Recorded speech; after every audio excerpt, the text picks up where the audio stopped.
আজ বিশ্ব থ্যালাসেমিয়া দিবস। পৃথিবীর অন্যান্য দেশের মতো বাংলাদেশেও নানা কর্মসূচির মধ্য দিয়ে দিবসটি পালিত হচ্ছে।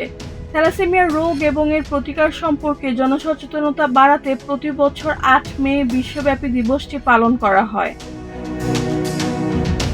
এ বছরে দিবসটির প্রতিপাদ্য নির্ধারণ করা হয়েছে আর নয় আড়ালে শনাক্ত হোক অজানা রোগী, পাশে দাঁড়ায় অবহেলিতদের। দিবসটি উপলক্ষে দেওয়া এক বাণীতে প্রধানমন্ত্রী তারেক রহমান বলেন, বাংলাদেশে প্রায় ২ কোটি মানুষ থ্যালাসেমিয়ার জিন বাহক বলে ধারণা করা হয়। বিষয়টি অত্যন্ত উদ্বেগজনক এবং ভবিষ্যৎ প্রজন্মের সুস্বাস্থ্য নিশ্চিত করতে এখনই কার্যকর পদক্ষেপ গ্রহণ অপরিহার্য। বিশেষজ্ঞদের মতে, থ্যালাসেমিয়া একটি বংশগত রক্তের রোগ। মানবদেহে রক্ত তৈরির জন্য ২টি জিন কাজ করে। একটি জিনে ত্রুটি থাকলে ব্যক্তি থ্যালাসেমিয়ার বাহক হন এবং ২টি জিনে ত্রুটি থাকলে তিনি থ্যালাসেমিয়া রোগীতে পরিণত হন।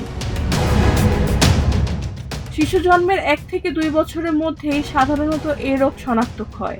রোগটির লক্ষণগুলোর মধ্যে রয়েছে ফ্যাকাশে হয়ে যাওয়া, দুর্বলতা, ঘন ঘন সংক্রমণ, ওজন না বাড়া, জন্ডিস ও খিটখিটে মেজাজ।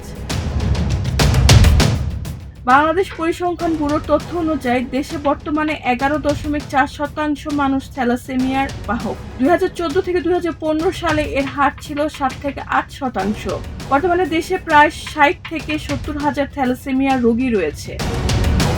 রেহানা বেগম, প্রজন্ম ২৪।